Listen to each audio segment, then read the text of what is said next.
Hi, my name is Mark Lee, and I'm here today with Beth Goldstein to provide you with another tip in a down economy.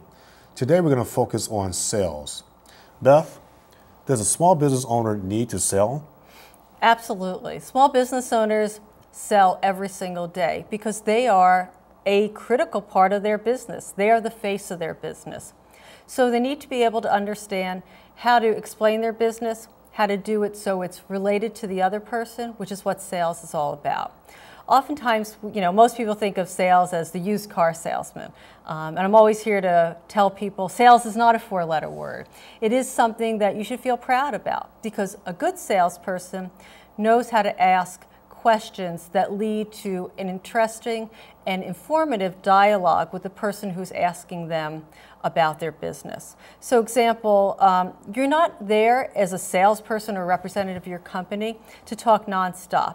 Your goal as the CEO of your company, as the sales representative of your company, is to find out what's the other person's needs and how can you fulfill those needs. So it's all about active listening. And active listening is something that I train people in all the time because it's harder than it appears. It's hard to sit still and not want to share all the cool things about your business because you're passionate about it. But it's more important to find out what is that other person's needs and can you fulfill those? And if you can provide a solution, then position what you have to offer to that person. That's great advice, but I'm a small business owner and I don't have time to sell. I'm focused on running my business. So can I just hire a salesperson to do it for me? Well, you can, but not having time to sell and working on the day-to-day activities of your business is a major downfall of most business owners.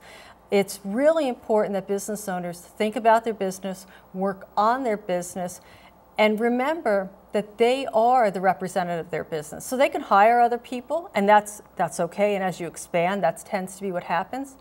But you're always going to be wrapped up and engaged in your business. So you always need to know, even if you've got a sales force of 250 people, you always have to know how to be able to explain your business to a prospective client, to a prospective business partner, to a prospective employee, whoever's looking to interact with your company.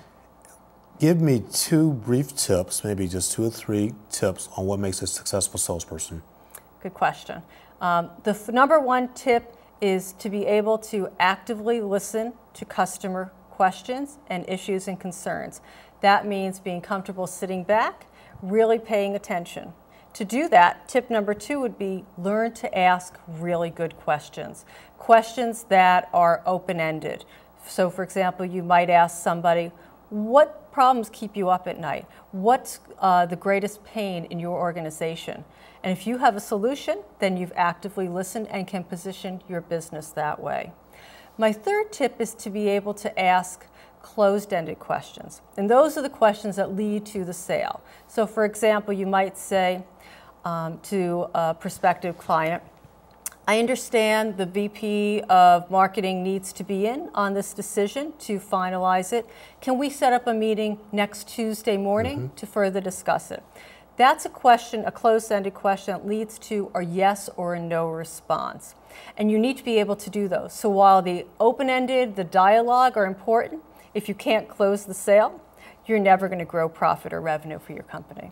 That's terrific advice. Thank you very much. And we'd like to thank you for listening to this tip in the sales area. Again, we're trying to offer you tips on how to thrive in a down economy. If you'd like to have more information about these and other tips, please go to www.mymarketinggoals.com. Thank you for listening, and we'll talk to you soon.